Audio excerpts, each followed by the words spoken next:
បាទអត់បានទេគេថាយើងថតទេខ្ញុំទៅថតហើយខ្លាំងគេដល់ធ្វើការវាដល់មក10ឲ្យញាក់ឡើងហូបអីហើយខាងថ្ងៃ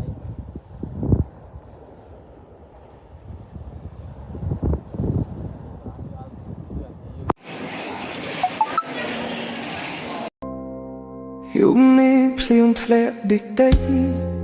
ភ្លើងទីក្រុងភ្លឺស្រមាកាយស្រានៅលើតុ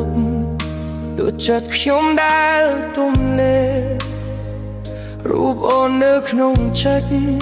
មិនព្រមចេញពីខួរក្បាលពេលខ្ញុំបិទភ្នែកម្ដងណា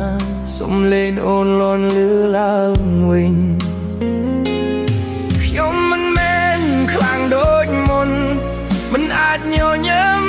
បនលប់ចិត្តដែលធ្លាប់គិតដល់ថ្ងៃនេះសល់តែភាពស្មុគស្ងាត់